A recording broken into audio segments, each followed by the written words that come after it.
नमस्कार। आप देख रहे हैं स्पेशल कवरेज न्यूज़ और मैं हूं आपके साथ शिव कुमार मिश्रा। हम आपको समय-समय पर अपने विशेष आमंत्रित अतिथियों को खास मुलाकात के माध्यम से आपसे रूबरू कराते हैं। ऐसे ही आज एक अधिवक्ता हरिओम जिंदल जी से आपकी मुलाकात कराऊँगा। हरिओम जिंदल जी बच्चों की शिक्षा को लेकर बेहद संवेदनशील हैं। वो चाहते हैं कि इस देश के प्रत्येक नागरिक को एक ऐसी बुनियादी शिक्षा या एक ऐसी टेक्निकल शिक्षा दिलाई जाए, जिससे वो पहले दिन ही संविधान से लेकर, कानून से लेकर सभी बातें समझे और अपनी बातों का स्वयं जवाब दे सके। वो चाहते हैं कि आज हम पुरानी परिपाटी की शिक्षा देकर बच्चों को क्या देना चाहते हैं। वो चाहते हैं कुछ ऐसी नई तकनीकी, कोई नई शिक्षा ऐसी बच्चों को दी जाए, जो बच्चे शुरुआत से लेके लास्ट तक संविधान का ज्ञान रखें, ताकि उन्हें समय आने पर वो बातचीत कर सकें। इसी सब को लेकर उन्होंने कल भारत के chief justice of India Shri justice DY Chandrachud ji से मुलाकात की, अपनी पुस्तक भेंट की और उनसे बातचीत भी की। आइए हम सीधा एडवोकेट हरिओम जिंदल जी से आपको मिलवाते हैं। हरिओम जी, आपका बहुत-बहुत स्वागत, बहुत-बहुत अभिनंदन। धन्यवाद। धन्यवाद, बहुत-बहुत धन्यवाद आपका कि आपने आज से फिर आमंत्रित किया मेरे को अपने स्टूडियो में।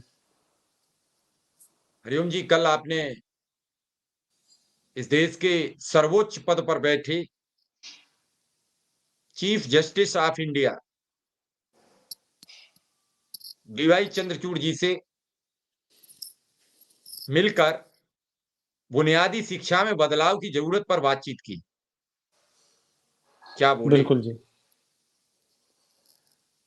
देखिए शिव जी, ये बहुत गंभीर विषय है कि 75 साल की आज़ादी के बाद आज बहुत बड़ा समूह हमारे देश का बेसिक राइट से वंचित है। जो लोग सड़कों के किनारों पे सो रहे हैं, झुग्गी-झोंपड़ियों में रह रहे हैं, बच्चे भीख मांग रहे हैं, कोई कूड़ा बीन रहा है, स्कूल में नहीं जा पा रहे हैं। ये तो ऐसे बच्चे हैं। और उसके बाद जो बच्चे बड़े होके एडल्ट बन जाते हैं, कोई रेहड़ी का काम कर रहा है, कोई सफाई का काम कर रहा है, उनको जो न्याय मिलना चाहिए था, जो हमारे कानूनी अधिकार मिलने चाहिए थे, बेसिक जो राइट्स हैं, एक सम्मानजनक जीवन जीने के, इज्जत वाली ज़िंदगी जीने के, वो बेसिक अधिकार भी उन तक नहीं पहुँचे हैं। आज हम बात करते हैं कानूनी लड़ाई की, हम बात करते हैं सामाजिक न्याय की, सोशल जस्टिस की। आज के टाइम पे सोशल जस्टिस एक ऐसा मुद्दा बन गया है कि हर राजनीतिक दल, इवन कि हमारी न्यायालय इसके बारे में, इस विषय के ऊपर बातचीत करती हैं। पर हकीकत और बातचीत में बड़ा अंतर होता है। जैसे कहते हैं कप और लिप्स में अंतर होता है। जब संविधान 1950 पे लागू हो गया था, तो संविधान ने फंडामेंटल राइट्स क्रिएट कर दिए थे जो हर नागरिक को मिलने चाहिए थे। 75 सालों के बाद भी अगर वो हक नहीं मिले हैं, वो अधिकार नहीं मिले हैं, तो कमियां कहाँ पे रह गई? किस देश जिसको आज हम fifth largest economy in the world कहते हैं, कि आर्थिक क्षेत्र में पांचवा सबसे समृद्ध देश बन गया है पूरे विश्व में, तो उस देश में इतना बड़ा समुदाय, बड़ा तबका हमारे देश का शिक्षा से वंचित रह जाए या मूलभूत सुविधाओं से वंचित रह जाए, तो बड़ी हैरानी की बात होती है कि जो देश की तरक्की गई कहाँ पे, किसके हाथों में चलेगी वो सारी तरक्की? कौन वो लोग हैं जो तरक्की का फायदा ले रहे हैं और मजदूरी कोई और कर रहा है, श्रम कोई और कर रहा है, मेहनत कोई और कर रहा है, फायदा किसी और को जा रहा है। तो ये सिस्टम क्या है? एक मजाक के तौर पे मैं बात कहूंगा कि पीछे चर्चा में आती है कि इलेक्ट्रॉनिक वोटिंग मशीन का बटन किसको दबाते हैं, वोट किसी को जाती है। उसी तरीके से मेहनत कोई कर रहा है, समृद्धि किसी और को जा रही है। ये क्या चक्कर है? तो जब इसके ऊपर मैंने अध्ययन किया, तो मैंने देखा कि सामाजिक न्याय की जब हम बात करते हैं, सामाजिक न्याय मिलेगा कैसे, उसकी तो कोई बात ही नहीं करता। तो जो आम नागरिक है उसको अपने अधिकारों का नहीं पता, उसको देश की व्यवस्था का नहीं पता। तो जो उच्च पदों पे बैठे हैं वो बातें तो करते हैं, पर हकीकत में क्या हो रहा है उसके बारे में तो कोई बात ही नहीं करता कि यार हकीकत में मिल नहीं रहे, कमियां क्या है। तो मैंने जब देखा कि जो आम नागरिक है, जो उच्च पदों पे बैठे हैं, वो तो बातें करते हैं, वो तो कुछ करते नहीं है। बातें तो बड़े बड़े भाषण देते हैं, बड़ी बड़ी स्पीचेस लिखी जाती हैं, बड़ी बड़ी जजमेंट्स लिखी जाती हैं, पर हकीकत में तो लोग झुग्गी झोपड़ी में रह रहे हैं, बच्चे भिखारी बन के चौराहों पे भीख मांग रहे हैं। उनके अधिकार गए कहाँ, कौन खा गया उनके अधिकार। तो मैंने देखा कि जब तक पब्लिक जागरूक नहीं होती, पब्लिक को शिक्षा सही नहीं मिलती, तब तक उनको समझ नहीं आएगा कि इस देश की व्यवस्था का वो हिस्सा कैसे है। जब तक उनको देश की व्यवस्था के बारे में नहीं पता चलेगा, वो आवाज नहीं उठा पाएंगे। तो कल जब मेरे को एक अवसर मिला चीफ जस्टिस ऑफ इंडिया से मिलने का, तो मैंने अपनी बुक प्रेजेंट की और मैंने उनके लिए एक प्रेजेंटेशन बनाई, एक राइट अप के माध्यम से एक लेख लिखा, जिसको अंदर मैंने दर्शाया कि ये शिक्षा जो मैंने बनाई है, ऑल्टरनेटिव एजुकेशन, इसकी महत्ता क्या है। अब इसकी महत्ता मैंने उनको क्या बताई, मैंने कहा देखो सर, आज भी गरीबी की मार की वजह से 80% बच्चे हमारे देश के या तो स्कूल में जाते नहीं है, अगर जाते हैं तो 5वीं कक्षा से आगे बढ़ नहीं पाते, कोई 8वीं तक पहुंच जाता है, कोई 10वीं तक पहुंच जाता है बहुत मुश्किल से। कॉलेज तक तो पहुंचने वालों की गिनती 1% भी नहीं है। तो जी। जो विषय, जो गंभीर विषय, जो समाज को चलाने वाले विषय हैं, सामाजिक शास्त्र, आर्थिक शास्त्र, प्रशासनिक शास्त्र, कानून विद्या, संविधान की विद्या, ये सारे के सारे सब्जेक्ट्स जो है, विषय हैं, ये तो पढ़ाए जाते हैं यूनिवर्सिटी और कॉलेज लेवल पे। वहां तक जब 99% लोगों ने पहुंचना ही नहीं है, तो उनको लोकतंत्र की महत्ता कैसे पता चलेगी। तो मैंने कहा जी, मैंने इसका समाधान निकाला है, bridging the gap in education from the young age. मैंने कहा जी ये है, हालांकि बुक का नाम मैंने एम्पावरमेंट थ्रू नॉलेज रखा है, पर उसका विषय असल में तो ये बनता है कि bridging the gap in education at the young age, कि बचपन से ही इन बच्चों को वो शिक्षा दो जिससे उनको समानता का समझ आए कि समानता क्या होती है। असमानता की जो मार झेल रहे हैं, हमारा माइंडसेट गुलामी वाला है। वो 75 सालों की आज़ादी के बाद भी हम गुलामी से बाहर नहीं आ पाए हैं।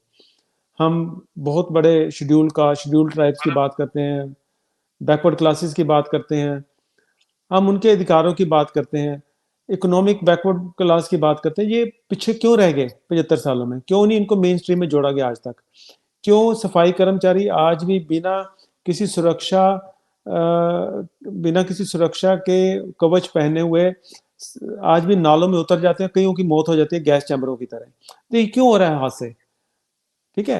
तो मैंने कहा जी, अगर हमें हमें ये भी प्रैक्टिकल रियलिटी को मानना पड़ेगा कि 80% लोगों के पास, हमारे पास साधन नहीं है कि वो शिक्षा ले सकें, अपने बच्चों को पढ़ा सकें, उनको मजबूरी में बाल मजदूरी करानी पड़ेगी। मैंने कहा उदाहरण के तौर पर देखो, 80 करोड़ लोगों को प्रधानमंत्री जी ने अभी भी बोला कि हम मुफ्त में राशन देंगे। अगर पार्लियामेंट ये मानती है कि 80 करोड़ लोगों के पास राशन के पैसे नहीं है, तो शिक्षा के लिए पैसे कहाँ से होंगे। तो मैंने कहा अगर जो हरिओम बच्चे जी, शिक्षा ले, हरिओम जी, हाँ। हरिओम जी, आप तो एक अधिवक्ता हैं। आप ये फ्री राशन को क्या मानते हैं? फ्री राशन से देश का जो आम नागरिक है वो क्या काम करने की सोचेगा, या उसके लिए ये लाइबिलिटी है? शिव जी मैं इसे भी जोड़ना। शिव जी, जैसे आप पत्रकारिता में काम करते हो, ठीक है, एक तो है जी आपको भूख लगी है, पेट में आपको खाना चाहिए। आपको मैं बोलूँ जी काम तो मेरे पास कर लो पूरा दिन, लेकिन खाना खाने के लिए आप गुरुद्वारे में लंगर पे चले जाना, तो कैसा महसूस होगा आपको। आप अपना अधिकार मांगोगे, आप बोलोगे मेरी तनख्वाह दो, मैं चाहे कहीं भी खाना खाऊं, आप तो यही कहोगे ना मेरे को। इसी तरीके से मेरा ये मानना है कि फ्री की बजाय जो हक है वो दो। इज्जत की रोटी हर किसी को मिलनी चाहिए, वो अधिकारों से मिलनी है, भीख से नहीं मिलनी। तो मैं नहीं मानता कि फ्री वाली जो चीज है वो ठीक है। हाँ, अधिकार दे दो, अधिकार के बाद अगर किसी को तकलीफ है तो फ्री हेल्प करो। पर अगर पहले अधिकार मार लिए, फिर हम उसके अधिकार, मारे हुए अधिकारों में से कुछ उसको हिस्सा दे दें, तो हमें अध्ययन करना पड़ेगा कि अधिकार चाहिए थे या भीख चाहिए थी, ये हमें सोचना पड़ेगा। सही कह रहे हैं बिल्कुल आप। ये मैं तो ये भी समझ रहा हूँ। कभी कभी तो मुझे ये चिंता होती है कि गाँव में, देहात में जो मजदूर तबका होता है, बताया जाता है कि उसके घर अगर आटा रखा रहेगा तो वो काम पे नहीं जाएगा। अब सिर्फ आटा से तो उसका जीवन नहीं चल सकता। उसे वस्त्र भी चाहिए, उसे अपने बच्चे को पढ़ाने के लिए फीस भी चाहिए। तो इन सबसे तो जीवन चलता नहीं है, लेकिन उसका जीवन का चक्र ज़रूर बिगड़ गया, क्योंकि उसके घर में आटा रखा है। और ये शिव जी बार-बार एक मैं कहता हूँ कि ये फ्री का राशन इस देश के 80 करोड़ लोगों को कामचोर बना रहा है। इन 80 करोड़ लोगों को अशिक्षित बना रहा है, क्योंकि जब पैसे नहीं होंगे तो शिक्षा कहाँ से लाओगे? आज आप 1 गिलास पानी मोल ले नहीं फ्री पी सकते हो बाज़ार में जाकर, तो आप क्या फ्री पाओगे? क्या फ्री में क्या ज़िंदगी दाँव पर लगा रहे हो? हरिओम जी, शिक्षा पर जब आप चर्चा कर रहे थे तो चीफ जस्टिस साहब का क्या रुझान क्या था? शिक्षा के प्रति रुझान क्या था? देखो, जब मैं उनको मिल रहा था तो उनके साथ काफ़ी सारे और लोग भी थे। तो जब सबने पढ़ा ये पम्फलेट हमारा शिक्षा के बेसिक स्ट्रक्चर को पढ़ा, जहाँ पे हम A for apple, B for bat, C for cat, D for dog, ये कुत्ते बिल्ली चूहों की पढ़ाई के बजाय C for constitution, D for democracy, E for election, R for rights, T for tax की बातें की, तो इवन जो सीनियर एडवोकेट्स थे दे ऑल अप्रिशिएटेड। उनको लगा कि ये तो बहुत अच्छी चीज़ बन गई है, ये तो देश में होनी चाहिए। तो ऑब्वियसली है कि चीफ जस्टिस ऑफ इंडिया जो हैं उनका पद बहुत ऊंचा है, उनको एकदम से टिप्पणी देना शायद मुश्किल था। पर मेरे को पूरा यकीन है कि जैसे बुक उनके पास है और उन्होंने बुक बड़ी गौर से देखी है, फिर उसके बाद मैंने जो राइट अप आर्टिकल लिख के दिया है वो भी उन्होंने उनके पास चला गया है, तो जरूर उसके ऊपर वो ध्यान देंगे। और जैसे इनका रुझान भी है सोशल जस्टिस के ऊपर, सामाजिक न्याय के ऊपर, तो क्योंकि ये जो शिक्षा है ये सामाजिक न्याय को हासिल करने में बहुत बड़ा योगदान दे सकती है, और एक सरल तरीके से बिना लड़ाई झगड़े के। तो मेरे को पूरी उम्मीद है कि वो इसके ऊपर विचार करके कहीं ना कहीं अपनी टिप्पणी जरूर देंगे।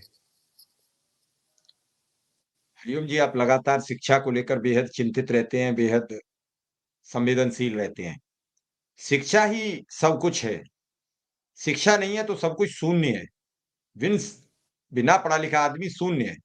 आज तकनीकी का दौर आ रहा है, लगातार शिक्षा में बड़े बदलाव हो रहे हैं। नई शिक्षा नीति सरकार लागू करने की बात कर रही है, लेकिन कहीं भी ये जोड़ा नहीं है कि जो हम शिक्षा देंगे, उससे आपका ग्रोथ रेट क्या होगा। तो फिर शिव जी। जब शिक्षा हम देते रहेंगे, अगर आप बात करें, तो आज भी देश में लाखों की तादाद में बीएड करे किए हुए लोग बेरोजगार घूम रहे हैं। आज भी लाखों की तादाद में बीटीसी किए हुए लोग बेरोजगार घूम रहे हैं।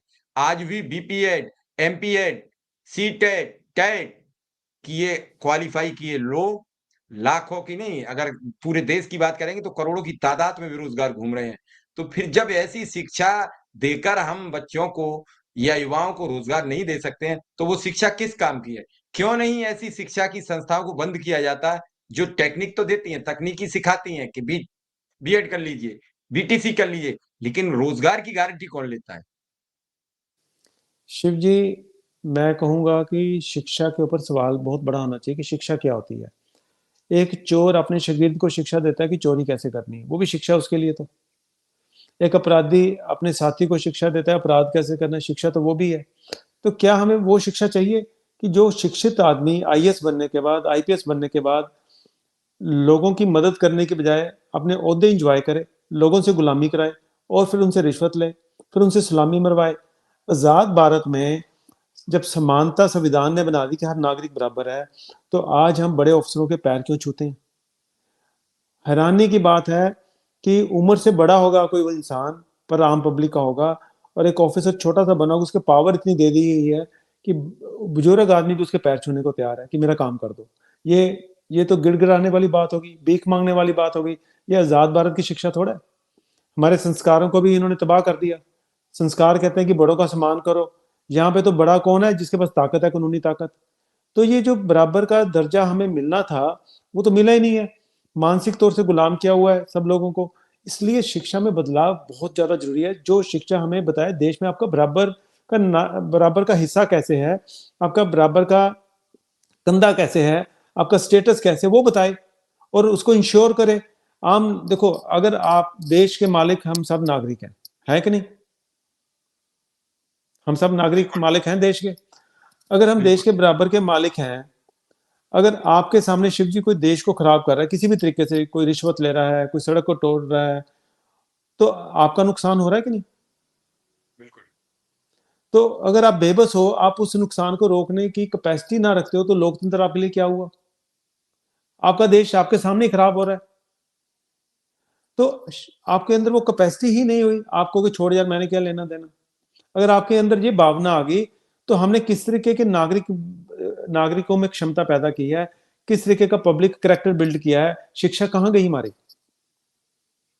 और फिर एक शिक्षित बंदा अगर रिश्वत ले रहा है और दूसरा शिक्षित बंदा रिश्वत दे रहा है अपना काम करवाने के लिए, वो शिक्षा किस काम की। तो ये बड़ा सही कह रहे गंभीर, हैं आप। ये बहुत बड़ा बहुत गंभीर गंभीर, मुद्दा है और इस पर बड़े, पूरे समाज इसलिए को खुल मेरे के चर्चा करने की जरूरत है। बहुत जरूरत है। और जो मैंने शिक्षा बनाई है इसके ऊपर 15 साल की मेरी मेहनत लगी है, बड़ी खोज की है, बड़े सारे अध्ययन किए हैं, बड़े सारे कोर्ट केसेस फाइट किए हैं। सारा कुछ निकालने के बाद निष्कर्ष निकाला कि जब तक ये बेसिक शिक्षा बदलोगे नहीं, तब तक लोगों के मन में कंसेप्ट ही नहीं जाना कि इक्वलिटी क्या होती है। इसलिए बड़ा ही इंपॉर्टेंट था कि चंद्रचूड़ साहब से मिलना और उनको ये बात उनके ध्यान में लानी। अब उनकी जिम्मेदारी है वो क्या करते हैं। मेरा काम था उनको अपनी शिक्षा बताने की, ये शिक्षा है, इससे देश बदला जा सकता है, ये मेरी ड्यूटी थी, वो मैंने पूरी कर दी है। अब उनकी ड्यूटी शुरू होती है, या और लोगों की जैसे मैं कई लोगों को औरों भी मिलता रहता हूँ, जैसे आपसे भी मिला हूँ, अब आपको पता चला, अब आप कितना सीरियस होकर बार बार इस विषय को उठाने की कोशिश कर रहे हो ताकि लोग आज जागरूक हों। तो आप अपनी जिम्मेदारी निभा रहे हो। ऐसे ही अगर समाज में कुछ लोग और अपनी जिम्मेदारी निभाएंगे इस शिक्षा को लेकर के, तो मेरे को लगता है कि इससे जंगल की आग की तरह ये आग फैल जाएगी, लोगों के अंदर आवाज बन जाएगी, हमने कुत्ते बिल्ली चूहे नहीं पढ़ाने हैं, अपने बच्चों का टाइम नहीं बर्बाद करना, हमें सीधे से शुरू से संविधान लोकतंत्र पढ़ाओ, हमारे हक बताओ, हमें ये बताओ कि देश में मेरे भ्रष्टाचार के बिना मेरा सरकारी काम कैसे होगा, अगर सरकारी ऑफिसर रिश्वत मांगे तो कैसे उसको रोकना है, अगर कोई कानून गलत है उसको कैसे बदलना है। ये आम नागरिकों की कैपेसिटी होनी चाहिए, तभी लोकतंत्र होगा। लोकतंत्र का ये मतलब नहीं 5 साल बाद वोट डाल दिया और काम खत्म। आज तो यही हो रहा है 75 सालों से। ये लोकतंत्र थोड़ा हुआ। जिसको मैं वोट दे के ताकत देता हूं वही मेरे को गुलाम बना रहा है, ये लोकतंत्र थोड़ा हुआ। तो इसलिए बहुत ही वही गंभीर हमारा हनन कर रहा है। वो जिसे हम वोट देके अपने लिए सरकार बना रहे हैं, वही हमारा हनन कर रहा है। वो वही तो कर रहा है क्या और हमें पता नहीं है। चंद्र चंद्रचूड़ साहब से जवाब मिले तो शिक्षा के प्रति उनका क्या रुझान दिखा? वो क्या चाहते हैं देश में? रोजगार परक शिक्षा हो या कुछ, क्या बातचीत से क्या अंदाज मिला? अभी उन्होंने देखो बीते शिव दिनों ये भी कहा कि मैं चाहता हूं कोर्ट में रोज केसों को स्थगन आदेश दिया जाता है। वो नाराजगी व्यक्त कर रहे थे, केस रोज सुने जाए, जल्दी से जल्दी फाइनल किए जाए। शिव जी, मेरे को मानना है कि जैसी सोच होती है वैसी बंदा अपने विचार व्यक्त करता है, तो उनके अगर विचार हैं तो उनकी सोच भी वैसी होगी। तो वो जरूर चाह रहे हैं कि समाज सुधरे, सामाजिक लोगों को न्याय मिले, कानूनी न्याय भी जल्दी मिले। तो अगर उनकी सोच में ये बात है तो जरूर ही उनको जो मेरी पुस्तक है बहुत ही पसंद आएगी।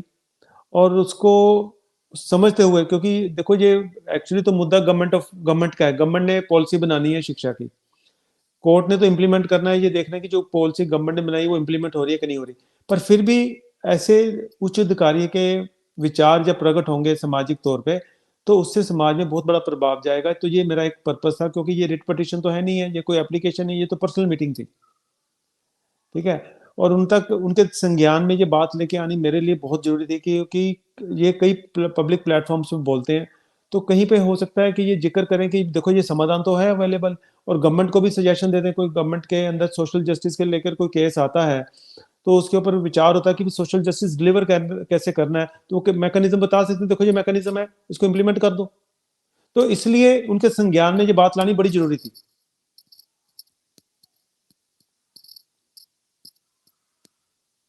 आपकी आवाज नहीं आ रही कुल शिव जी। मिला के जो बात है उसे देखकर आप क्या लग रहा है कि लोगों देखो को मैं शिक्षा के प्रति जिम्मेदारी समझ रहे हैं?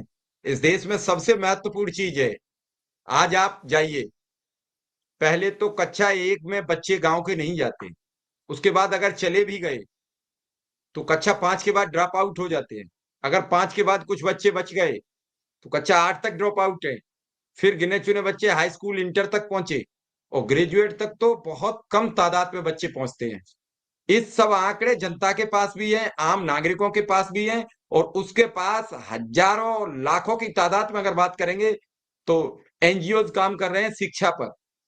लेकिन क्या वो शिक्षा का प्रचार प्रसार कर पाते हैं? क्या वो बच्चों को ले जाकर शिक्षा की चर्चा करते हैं? हरिओम जी, बड़ा शिव जी, गंभीर सवाल है। हाँ इसलिए शिव जी, लोगों की मानसिकता में पुरानी शिक्षा बनी बड़ी हुई है, वो गुलामी की शिक्षा है। हमें उस गुलामी की मानसिकता से बाहर आने के लिए आज़ादी की शिक्षा देनी पड़ेगी। कोई भी एनजीओ है, कोई भी समाज सेवा का काम कर रहा है या कोई पत्रकारिता का काम करता है, इनका एक बहुत बड़ा रोल हो सकता है कि ये लोग इस शिक्षा को समझें, पढ़ें और आगे फैलाने की कोशिश करें। हम क्या कर रहे हैं अपने लेवल पे, हम गरीब बच्चों को तो पढ़ा ही रहे हैं। स्कूल कॉलेज वाले तैयार नहीं है शिक्षा बदलने के लिए, क्योंकि उनकी मजबूरी है, वो कहते हैं जो बोर्ड से बन के है वो हमें पढ़ाना पड़ेगा, हमें तनख्वाह उस बात की मिलती है। अब हम क्या कर रहे हैं, बच्चों को पढ़ाने के अलावा हम पब्लिक कॉन्टैक्ट प्रोग्राम शुरू किया। हम जितना भी टाइम हमें मिलता है, संडे को तो खासकर, और बाकी दिन भी जब भी हमें वक्त मिलता है, पब्लिक में जाते हैं, ये शिक्षा देते हैं और फिर उनसे सवाल करते हैं कि आपको कुत्ते बिल्ली चूहे वाली पढ़ाई चाहिए या संविधान, C for constitution, D for democracy चाहिए। तो पब्लिक को जब पता चलता है, पब्लिक का hunगारा निकल के आता है, अरे शिक्षा तो ये चाहिए, हमारे बच्चे इससे आगे बढ़ेंगे, इनको समझ आएगा बराबर के नागरिक कैसे। तो इस तरीके से हम पब्लिक अवेयरनेस प्रोग्राम कर रहे हैं और उसी पब्लिक अवेयरनेस प्रोग्राम में हम उच्च अधिकारियों को भी मिल रहे हैं और आम जनता को भी मिल रहे हैं। तो दोनों के अंदर जो गैप है उसको ब्रिज करने की कोशिश कर रहे हैं। बिल्कुल ठीक है कि लोग जानेंगे तो कि कौन सी शिक्षा पढ़नी चाहिए। हाँ हाँ, जिंदल बहुत ज्यादा साहब, जरूरी है कि जिंदल साहब, कई वर्षों से आप इस पर काम कर रहे हैं, अब तक कितने बच्चों को शिक्षित किया? देखो कोई आंकड़ा? मैं हाँ, लुधियाना लुधियाना में मैं 1000 से ऊपर बच्चों को शिक्षित कर चुका हूँ। और इसके अलावा भारत देश में अलग अलग हिस्सों में जो मेरे प्रोजेक्ट्स लोगों के साथ मिलके चल रहे हैं, तो वहाँ पर भी कम से कम नहीं तो 3-4 हजार बच्चा जो है वो शिक्षित हो चुका है, इस शिक्षा को ले चुका है। कई जो लोग हैं जो देश के प्रति संवेदनशील हैं, सिंसियर हैं, जो चाहते हैं वाकई देश में बदलाव हो, गरीबों का भला हो, शेड्यूल कास्टों का भला हो, हम पिछड़ी जाति के लोग आगे आए, तो उनको लगता है कि ये शिक्षा एक माध्यम है उनको उठाने का, उनको एम्पावर करने का। तो वो लोग अपने अपने लेवल पे मेरे सहयोग के साथ मिलजुल के हम शिक्षा बांट रहे हैं। तो मेरे ख्याल से आज के टाइम पे 5000 बच्चा ये शिक्षा अलग अलग जगहों पे ले रहा है। एवं ये देश शिक्षित होगा तभी आगे बढ़ेगा। कोई भी सही राष्ट्र शिक्षा के अगर साथ अशिक्षित है शिव तो जी, वो आगे नहीं बढ़ता। शिव जी बहुत नहीं, इसमें ना अपने वर्डिंग चेंज करो। शिक्षित नहीं, सही शिक्षित। शिक्षित तो ये अधिकारी है ना जो आईपीएस आईएएस बनते हैं, ये शिक्षित है, ये रिश्वत को लेते हैं। आपको जब भी बात करनी शिक्षा की, बहुत सही शिक्षा। ये शिक्षा नहीं चाहिए हमें जो अंग्रेजों की गुलामी की शिक्षा है, जो हमारे हिंदुस्तानी को पावर देते हैं, हम उसको टैक्स के पैसे से तनख्वाह देते हैं। वही हमारे सामने ऐसा रोब डालता है, हमारे सामने ऐसा इंप्रेशन देता है कि जैसे हम दूसरे दर्जे के नागरिक हों उसके सामने। क्या वो चाहिए वो शिक्षा आपको? नहीं। तो जब भी बात करो सही शिक्षा की बात करो, शिक्षा की बात मत करो सिर्फ। तो ये सही शिक्षा का प्रचार प्रसार कैसे हो, लोगों को जागरूकता कैसे हो? सवाल तो ये है कि देश में देखो 142 जाग करोड़ जनसंख्या है, एक देखो अकेले हरिओम जिंदल तो इसको प्रचार प्रसार करते नहीं। दूसरे नहीं सरकार जो अपनी नीतियां बनाए बैठी है वो उसमें से सम्मिलित अभी फिलहाल करेगी नहीं। हाँ, कुछ समाज इस बात पे आगे आए कि चलिए जो हरिओम जी कह रहे हैं वो ठीक है और इस शिक्षा को ही आगे लाया जाए। लोग डी फॉर डेमोक्रेसी समझे, सी फॉर कैट ना समझे, सी फॉर कोर्ट समझे। शिव जी वही बात है ना, अब मैं अकेला नहीं हूँ, आप मेरे साथ जुड़े हुए ना, तभी तो आप दूसरा प्रोग्राम कर रहे हो मेरे साथ कुछ ही दिनों में। तो ये जुड़ना ही है, ऐसे अलग अलग लोग जुड़ेंगे, तभी जुड़ेंगे जब उनको पहले उनके संज्ञान में आएगा कि ये भी शिक्षा है। जब संज्ञान में आएगा तो उसके लिए पब्लिक कॉन्टैक्ट प्रोग्राम हमने शुरू किया हुआ है। तो हम धीरे धीरे लोगों तक फैल रहे हैं, आप भी फैलिए, आप भी अलग अलग कार्यक्रम में जहां भी आपको मौका मिले किसी अधिकारी से इंटरव्यू करने का, उनसे सवाल करो भी, उनको शिक्षा दिखाओ, बोलो कि ये शिक्षा चाहिए कि कुत्ते बिल्ली चूहों की शिक्षा चाहिए, उनके विचार लो, उनको पब्लिकली आप ब्रॉडकास्ट करो, ताकि पब्लिक को पता चले कि ये नेता बोलते क्या हैं और करते क्या हैं। उनको नंगा करो नेताओं को, जो बोलते कुछ हैं करते कुछ हैं। ऐसे उच्च अधिकारी जो आईएएस आईपीएस हैं उनको भी दिखाओ, बोलो शिक्षा ये चाहिए कि वो चाहिए कुत्ते बिल्ली वालों चूहों की। स्कूल बोर्ड एजुकेशन के अधिकारियों से आप बात करो, सीबीएसई के अधिकारियों से बात करो, बोलो कि ये कुत्ते बिल्ली चूहे क्यों पढ़ा रहे हो 75 सालों से, हमें संविधान क्यों नहीं पढ़ा रहे। आप भी तो बात कर सकते हो। ऐसे जब अलग अलग लोग सवाल करेंगे तो मूवमेंट फैल जाएगी। क्या कहेंगे दर्शकों से? दर्शकों से मैं यही कहूंगा, जस्टिस ऑफ इंडिया का जो बातचीत का दायरा रहा उसको लेकर, और क्या कहेंगे समाज से? देखो क्या कहेंगे मैं उन यही बच्चों कहूंगा से जो सी फॉर कैट समझते रहे? मैं यही कहूंगा, चाहे वो चीफ जस्टिस ऑफ इंडिया है, चाहे प्रधानमंत्री जी हैं, चाहे मुख्यमंत्री है किसी प्रदेश का, वो एक नागरिक है। वो एक नागरिक है, हम भी एक नागरिक हैं, हम बराबर के हैं। नागरिक के नाते हम सब बराबर हैं। हमें समझना पड़ा होगा नागरिक होने के नाते कि हमें शिक्षा कौन सी चाहिए। ये अधिकार हमारा है, सोच हमारी है, हमें सही और गलत का फ़र्क खुद नागरिक को समझना पड़ेगा कि ये देश हमारा है, तो देश की शिक्षा मेरे को होनी चाहिए। जब ये नागरिकों में ये भावना पैदा होगी, वो पैदा होगी बार-बार ब्रॉडकास्ट से, बार-बार हमारी इंटरव्यू से, बार-बार लोगों तक संदेशा पहुँचाने से, कहीं न कहीं वो जागरूक होंगे, वो समझेंगे, फिर वो माँग करनी शुरू करेंगे। वो नागरिक के अधिकार के नाते अपनी माँग करेंगे, ना कि इसलिए कि मुख्य न्यायाधीश सीधा सबको सीधा कर देंगे, नहीं संभव, क्योंकि बड़ी सारी ऑब्स्टेकल्स हैं। प्रधानमंत्री जी सबको सीधा कर दें, नहीं पॉसिबल, क्योंकि कलेक्टिव पावर होती है, डेमोक्रेसी में सिंगल मैन के पास पावर नहीं होती। तो जो डेमोक्रेसी है वो कलेक्टिव पावर है, तो कलेक्टिव पावर में कलेक्टिव लोगों की जो सोच होगी, उससे बदलाव आएगा। अगर एक हरिओम जिंदल की सोच है, एक शिव कुमार जी की सोच से बदलाव नहीं आएगा। जिंदल साहब, आप एक अधिवक्ता हैं, कोर्ट में लगातार केसों की सुनवाई को लेकर चीफ जस्टिस साहब भी कहते हैं, और कोर्ट में करोड़ों की तादाद में केस पेंडिंग है। उनमें ज्यादातर केस वो हैं जो सरकार बनाम दूसरा पक्ष। हम्म। ऐसे सरकार वाले केसों में सरकारी वकील या विपक्षी पार्टियों के वकील लगातार तारीखें लेते रहते हैं। इन पर क्या ऐसा होना चाहिए? चीफ जस्टिस साहब कल नजर नाराज नजर आ रहे थे परसों। देखो, उसमें शिव जी आपको मैं एक बता देता हूँ, जो basic structure of this country है, ये अंग्रेजों का बना हुआ चल रहा है आज भी। प्रशासन सारा अंग्रेजों का बना हुआ चल रहा है। हमारी पढ़ाई अंग्रेजों के टाइम की है। लोकतंत्र हमने अपना लिया, वो तानाशाही की सरकार थी, तानाशाही का टाइम था। कानून तानाशाही वाले हैं, सिस्टम तानाशाही वाला है। तो जब तक हम लोगों में बात वही वही आती है कि ये जो सरकारें हैं वो तो खुद बदलाव नहीं कर रही हैं, उनको सूट करता है क्योंकि लोग उनकी गुलामी करते हैं, तो सरकारें तो खुश हैं। वो गन में लेके घूमते हैं, कुछ भी स्पीच दे देते हैं, आम आदमी कुछ बोल के दिखाए तो उसके ऊपर धाराएं लग जाती हैं। लोगों को डरा के रखा हुआ है। आपकी फ्रीडम ऑफ स्पीच सिर्फ कागजों में रह गई है, हकीकत में है नहीं। तो लोगों को सही शिक्षा के साथ जागरूक होना पड़ेगा कि ये गुलामी का सिस्टम हमने क्यों झेल रहे हैं। जब तक लोग नहीं आवाज उठाएंगे, जिसको पावर मिल रही है वो तो एंजॉय कर रहा है, उसको कुछ नहीं लेना देना, वो कहता है मरते मरे लोग। तभी तो ये हो रहा है ना। तभी तो जब एक मेरा चुना हुआ रिप्रेजेंटेटिव को मैं मिलने जाता हूँ, गनमैन मेरे को रोक देते हैं भी तुम उसको मिल नहीं सकते। अरे वोटों के टाइम उसको रोकते हैं कि तू वोट नहीं ले सकता। वोटों के टाइम पे तो मेरे पैरी हाथ लगाने आता है, बाद में क्या हो जाता है? वो क्या वो इंसान नहीं रहता, या हम इंसान नहीं रहते? तो शिक्षा में कमी है ये सारी। तो जब तक बेसिक शिक्षा, सारी समस्याओं का हल आपको बेसिक शिक्षा में की बदलाव में मिलेगा।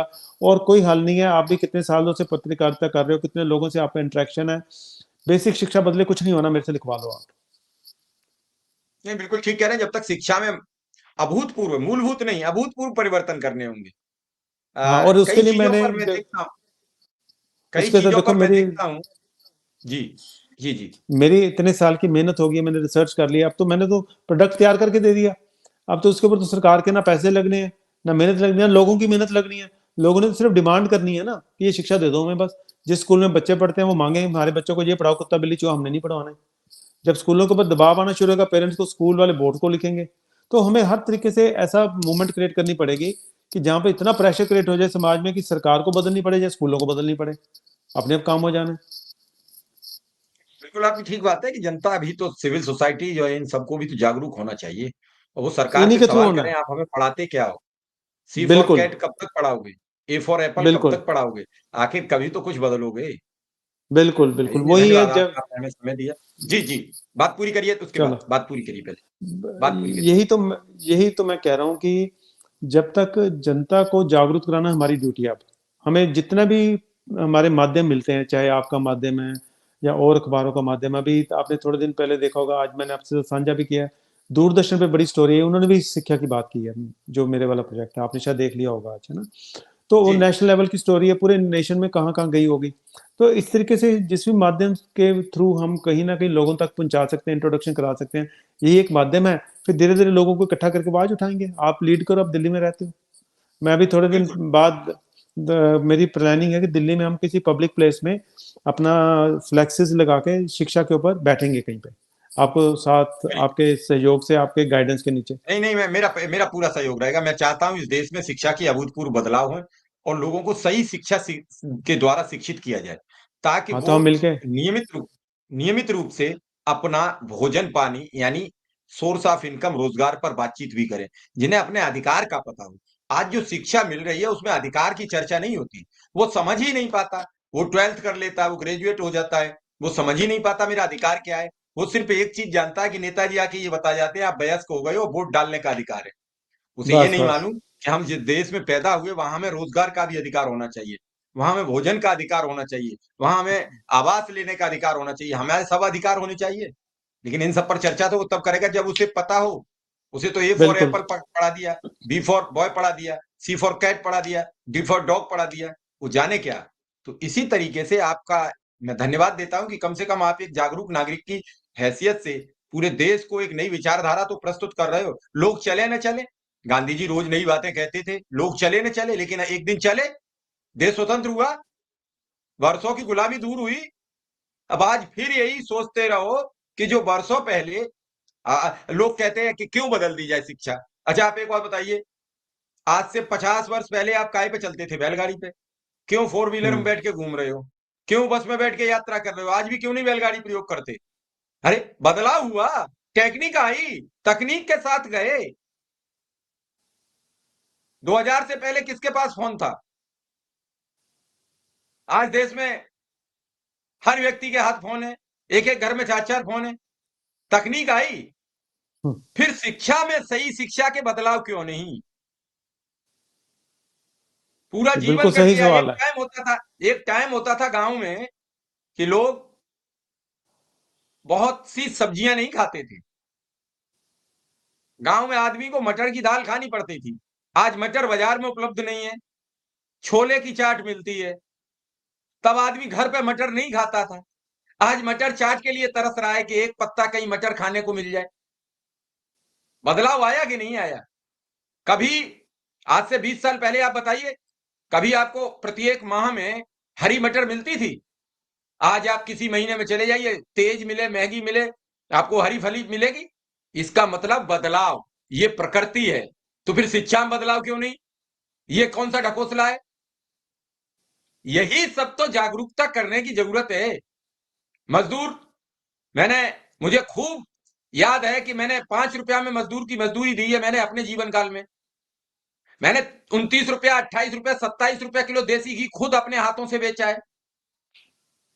2 रुपया किलो गेहूं देखा है मैंने अपने जीवन में, देखा है। मैं ये सुनी हुई बात नहीं कह रहा हूं कोई भी। आज गेहूं 25, 26, 24 रुपया बिक रहा है कि नहीं बिक रहा है? देसी घी शुद्ध तो मिलता ही नहीं, जो मिल रहा है वो भी 700 रुपया किलो से कम नहीं है। बदलाव हुआ कि नहीं हुआ? तो जब सब चीज बदल रही है तो शिक्षा क्यों नहीं अभूतपूर्व परिवर्तन हो रहे? क्यों नहीं ये लागू करते कि इसमें हम इतनी तकनीकी डाल देंगे कि अगर एर्थ पास भी कोई व्यक्ति कर लेगा तो कम से कम पेट भरने की व्यवस्था उसमें है। उसे इतनी तकनीकी सिखा दी जाएगी कि वो अपना कोर्ट का ज्ञान होगा, अपना सब समझ लेगा, उसके अधिकार क्या है। हम सिर्फ ये सब शिक्षा इसलिए अच्छी नहीं देना चाहते, 140 करोड़ जनसंख्या अकेले प्रधानमंत्री के सामने हाथ अपना खड़ा करके हो गई तैयार कि हमें हमारे अधिकार दे दो, तो ये देंगे क्या? इनके पास कुछ नहीं है, इनके पास तो ढकोसले है, इन्हें तो इसी में अच्छा लगता है। तेरा तुझको अर्पण क्या लागे मेरा, मेरा टैक्स और मुझे नहीं मिलेगा। मेरे टैक्स पर तुम का 20-20 गनर, 20-20 गाड़ियां, 20-20 सड़कें भरी जा रही हैं, लेकिन मेरे ही टैक्स के पैसे से मेरे ही देश के नागरिक को फ्री राशन देकर उसे कामचोर बनाया जा रहा है। उसे शिक्षा नहीं दे लेंगे। ग्रामीण स्तर पर पूरे शिक्षा का त्रासदी कर दी, पूरी शिक्षा का विकेंद्रीकरण कर दिया। गरीब का बच्चा अब सिर्फ गांव में मिड डे मील के लिए जाता है, प्राथमिक विद्यालय में पढ़ने नहीं जाता है। पढ़ने वाला बच्चा तो कॉन्वेंट में जाता है, जहां 200, 300, 500, 2000, 5000, 10,000, 15,000 फीस देता है। ये बिल्कुल सच है हरिओम जी। बिल्कुल सच है, बिल्कुल है जी। मैं भी देखता हूँ, मैं तो जमीनी स्तर पे काम कर रहा हूँ ना, मैं तो कोई हवा की बातें नहीं कर रहा। आपकी बातें में बिल्कुल सच्चाई है, मैं तो बिल्कुल कोरिलेट कर सकता हूँ उनको। आप बदलोगे नहीं। आप एक बात बताइए, आपने एक टीचर को पहले इंटर या हाई स्कूल, लोग जो बीएड बीटीसी कर लेते थे या बीएड कर लेते थे, तब ग्रेजुएशन का चर्चा नहीं था, बीएड को ग्रेजुएशन माना जाता था। अब प्रोफेसर लेक्चरर सब बनाते थे। आज एमए करके पीएचडी करके भी बेरोजगार घूम रहा है, डॉक्टर की डिग्री लिखे हुए है और सड़क पर धरना प्रदर्शन कर रहा है बेचारा रोजगार के लिए। या फिर 4th क्लास का जो पियोन का पोस्ट निकला है उसके लिए वो पीएचडी अपना फार्म भरे घूम रहा है। क्या होगा इस देश का? और जो उसके ऊपर बैठेगा अधिकारी, वो बीए पास होगा या बीए एमए पास होगा या कुछ पास होगा, वो पीएचडी वाला उसे पानी पिला रहा होगा। क्या कर दिया आपने? क्योंकि रोजगार परक शिक्षा आप तैयार नहीं कर पाए, और जो आपने तैयार करने का प्रोग्राम बनाया 2020 में कि नई शिक्षा नीति लाएंगे, उसे आप आज तक लागू नहीं कर पाए। 4 वर्ष में अगर कोई सरकार अपने ही बनाए कानून को लागू न कर पाए देश में, तो मैं तो समझता नहीं हूं। मैं तो बड़ा सीधा सवाल करता हूं। आज देश को नई शिक्षा नीति या सही शिक्षा बहुत आवश्यक है। आप अगर पहली कक्षा में बच्चे को यह समझा दें कि C for computer, T for technique, तो वो समझेगा कि नहीं कि कंप्यूटर और टेक्निक की बहुत जरूरत है, तकनीकी और होगी जानकारी तभी कंप्यूटर चला पाओगे। लेकिन नहीं, आपने तो बता दिया कुछ पढ़ जाइए, ए फॉर एप्पल पढ़ लीजिए, एम फॉर मैंगो पढ़ लीजिए, बी फॉर बॉय पढ़ लीजिए, डी फॉर डॉग पढ़ लीजिए। कुत्ता किस काम आएगा? कुत्ते का अपना काम है। अगर कुत्ता उसने सीख भी लिया तो क्या समझाएगा किसको? उस समय लोगों ने, अंग्रेजी हुकूमत ने एक ऐसी शिक्षा पद्धति तैयार की कि भारतीय शिक्षित ना हो। मैं आपको बिल्कुल हरिओम जी सच बता रहा हूं। और हाँ उसी हाँ शिक्षा बिल्कुल सच्चाई। पद्धति को सर पे ढोते ढोते आज हमें 75 वर्ष हो गए, अमृत काल में जी रहे हैं। ये कौन सा अमृत काल है? इसी पे तो सवाल है, इसी पे तो सवाल है कि 75 सालों में गरीब का क्या हुआ। देश आर्थिक तरक्की करके कहता है जी हम पांचवें सबसे बढ़िया समृद्ध राष्ट्र बन गया, तो बाकी गरीबों का क्या हुआ? फिर जो देश की तरक्की खून खा गया, जो मैं हमने पहले हरिओम बात जी, की मेरे सवाल का तरक्की। आप एक जवाब दे दीजिए। आप विदेश भ्रमण कर चुके हैं, कई देशों में आप जा चुके हैं। जिस देश का राष्ट्राध्यक्ष यानी प्राइम मिनिस्टर मंच से ये कहते हो कि हमने 80 करोड़ लोगों को राशन देने का प्राविधान बना रखा और अगले 5 वर्ष के लिए डन कर दिया, क्या उस देश की अर्थव्यवस्था बहुत बड़ी होगी? मेरा सवाल है छोटा सा आपसे। देखो, मैंने आपको पहले कहा कि 75 सालों से जो आप भी देख रहे हैं मैं भी देख रहा हूँ, राजनेता कोई भी आया, राजनीतिक दल कोई भी आया, व्यवस्था नहीं बदली। ये एक जूस की मशीन की तरह है जिसमें फ्रूट कोई भी डालोगे जूस कड़वा निकलेगा। जब तक लोगों को जागृति होकर लोग मिलकर व्यवस्था नहीं बदलेंगे, क्योंकि ये कलेक्टिव पावर है। जब ये एमएलए मिल जाते हैं कलेक्टिव पावर हो जाती है, एमपी मिल जाते हैं कलेक्टिव पावर होती है, ये एक दूसरे के सहयोग से एक दूसरे का काम करी जा रहे हैं। उसके बाद एग्जेक्टिव, जुडिशरी और लेजिस्लेटर जब ये भी मिल जाते हैं तो फिर आम जनता का क्या होना है? तो आम जनता को पता होना चाहिए कि चोरी मेरी हो रही है, मैंने कैसे जागरूक होना है। तो हमें अब इनके ऊपर सवाल करने की बजाय आम जनता को जागरूक करने की तरफ अगर हम ध्यान देंगे, तो क्योंकि हमारे पास टाइम लिमिटेड है, रिसोर्सेज भी लिमिटेड है, तो हमारा फोकस आम जनता को जागरूक करने के लिए होना चाहिए। 75 सालों से हमने देख लिया, जो भी दल आया उसने गरीबी हटाओ के नारे दिए हैं, हुआ कुछ नहीं है। फिल्म प्रोड्यूसर्स ने गरीबी के नाम पे मूवियां बनाई हैं, हुआ कुछ नहीं है। तो हमें जनता को जागरूक करने का प्रोग्राम जो है वो लार्ज स्केल पे जितने अपने सीमित साधन है उसके अंदर करना चाहिए मेरे हिसाब से, बजाय इन राजनेताओं को गाली निकालने के। कुछ नहीं होगा, क्योंकि एक दूसरे को गाली निकालने के बाद में रात को बैठ के चाय पियेंगे। अगर हम जनता को जागरूक करें तो वो देखेंगे कि जिसने दिन में क्या बोला रात को वो किया कि नहीं किया। तो जब तक जनता को जागरूक नहीं करें कुछ नहीं होगा। नहीं, बिल्कुल आप ठीक कह रहे हो। जागरूक करने की बात आप अब ये कहने लगे तो मैं बता रहा हूं आपको। इस देश की सरकार के पास 80 करोड़ लोगों को राशन देने के लिए पैसा है। इस देश की सरकार को किसान सम्मान निधि के नाम पर किसानों को सीधा डायरेक्ट बेनिफिट देने के लिए, खाते में भेजने के लिए पैसा है। लेकिन उसी किसान के लिए बीमा जो हो रही है फसल, उसे देने के लिए पैसा नहीं है। 2022 में उत्तर प्रदेश में जब चुनाव होता है तो देश के गृह मंत्री अमित शाह कहते हैं कि हर मतलब त्योहार पर उत्तर प्रदेश में 2-2 सिलेंडर मुफ्त दिए जाएंगे। सरकार बने 2 वर्ष हो चुके, दूसरा वर्ष चलना शुरू हो गया है, आज तक कोई सिलेंडर मुफ्त नहीं मिला। आप ये सब चीज क्यों फ्री में दे रहे हो? हमें अपना कमाने का रास्ता क्यों नहीं दे रहे? हम कमाएं, सही शिक्षा में पढ़ के तैयार हों, एक अच्छा कमाने का जरिया बने, कंपनी जाए, व्यापार बने। आज हम विश्व की सबसे बड़े जनसंख्या वाले देश हैं और शिक्षा के इंडेक्स में हम सबसे नीचे खड़े हैं। भूख के इंडेक्स में हम सबसे नीचे खड़े हैं। प्रेस फ्रीडम में हम सबसे नीचे खड़े हैं। हम खड़े कहाँ हैं? पांचवी अर्थव्यवस्था भी बन जाए तो हम करेंगे क्या? हमें कुछ पता ही नहीं होगा कि हमें जाना किस ओर है। ठीक उसी तरीके से कि किसी आदमी को गर्दन में रस्सी बांध के टाइट और नदी के पानी में फेंक दो, वो तो वैसे ही मरना तय है उसका। वो जाएगा कहाँ? अगर वो शिक्षित नहीं है, उसे तैरना नहीं आता है, तो करेगा क्या? आज हम कह रहे हैं कि हजारों कंपनी देश में आ रही है रोजगार को लेकर, लेकिन मिलेगा किसे? हरिओम जिंदल की तरह सब तो उन्हें नहीं समझा रहे हैं कि C for court, D for democracy. उसे पता ही नहीं है कि हमें करना क्या है, तो क्या पड़ेगा? हरिओम जी। इसलिए शिव जी बहुत ही जरूरी है कि मैंने बात की कि स्कूल वालों की मजबूरी है, उन्होंने वही पढ़ाना है जो बोर्ड का बन के आ गया। सरकार को पता है कि अगर शिक्षा में बदलाव इस तरीके का ला दिया कि बराबरी की शिक्षा दे दी, तो सरकार को लगेगा कि लोगों से गुलामी कैसे कराएंगे। तो एक मैं उदाहरण के माध्यम से समझाता हूँ कि एक चोर का काम होता है चोरी करना। चोर कभी चाहेगा कि जिसकी वो चोरी कर रहा है उसको जागरूक करे? चोर थोड़ा जागरूक करेगा। अब जिसकी चोरी हो रही है उसकी ड्यूटी है कि मैं जागरूक हो जाऊं। तो इसी तरीके से जनता को जागरूक होना पड़ेगा। हम चोरों से उम्मीद ना रखें। चोरों से उम्मीद रखोगे तो हमारी ही गलत फहमी है और हमारे ही गलत सोच है। मैं तो ये मानता हूँ। बिल्कुल, बिल्कुल आपने क्लियर कर दिया कि हम नेताओं से कोई उम्मीद न रखें, हमें बदलाव के लिए खुद अपनी तैयारी करनी पड़ेगी और हम जब जनता का दबाव होगा तो बदलाव भी करेंगे। आप देखिए बिल्कुल। किसानों ने आंदोलन किया, किसान बिल वापस हुआ।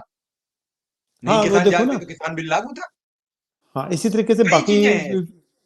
हाँ इसी तरीके से बाकी विषयों में भी अगर आप ये देखो, ये शिक्षा जैसे 80% बच्चे हमारे 5वीं क्रॉस नहीं करते, आपने खुद बताया। तो अगर ये शिक्षा 5वीं से पहले उनको दे दी, D for democracy, V for war, E for election, C for constitution, R for right, T for tax. तो उनको अब जैसे डी फॉर डेमोक्रेसी बच्चे हमारे सीखते हैं। डी फॉर डेमोक्रेसी वो होती है जिसमें ई फॉर इलेक्शन होता है, उसमें वी फॉर वोट डलती है। जिसको ज्यादा वोटें मिलेंगी वो चुनाव जीतेगा, ई फॉर इलेक्ट होगा। जो ई फॉर इलेक्ट होगा वो जी फॉर गवर्नमेंट बनाएगा। अब गवर्नमेंट चलेगी कैसे? वो तो मेरे टी फॉर टैक्स के पैसे से। अच्छा, मेरे टी फॉर टैक्स का पैसा दे दिया, अब गवर्नमेंट करेगी क्या मेरे लिए? आर फॉर राइट्स देगी। अच्छा, अगर आर फॉर राइट्स नहीं देगी फिर क्या होगा? फिर मैं जे फॉर जज के पास जाऊंगा, जज क्या करेगा? एल फॉर लॉ के हिसाब से मेरे को न्याय दे देगा। तो ये शिक्षा जब शुरू से बच्चों को बांट दी, उनको सारा व्यवस्था ही बता दी, तो फिर उनको मिसलीड कौन कर पाएगा? ये झूठे वादे राजनेता कैसे कर पाएंगे? सारी व्यवस्था ही हमने शुरू से समझा दी उनको बचपन से, और कितने सरल बना दी। जो इतने कम्प्लेक्स इश्यूज है उनको मैंने पढ़ाई में कितना सरल बना दिया। बिल्कुल आपने ठीक कहा। आपका बहुत बहुत आभार, बहुत बहुत धन्यवाद, आपने हमें थैंक यू। समय दिया। बहुत बहुत धन्यवाद आपका भी कि आपने मेरे को मौका दिया फिर से आने का आपके साथ। ये थे हमारे साथ हरिओम जिंदल जी, जिन्होंने अपनी बात बड़ी बेबाकी से रखी और उनका सवाल है कि अगर हम जागरूक नहीं होंगे तो हमारी बात कोई सुनने वाला नहीं है, ना कोई हमें समझाने वाला है। हमें लोग तभी याद करेंगे जब हम समाज को, देश को बदलाव करने के लिए सही शिक्षा से बच्चों को शिक्षित करेंगे। तो सही शिक्षा का चुनाव करें, अच्छी शिक्षा की बात करें और शिक्षित होंगे तभी हम कोई नया काम करेंगे।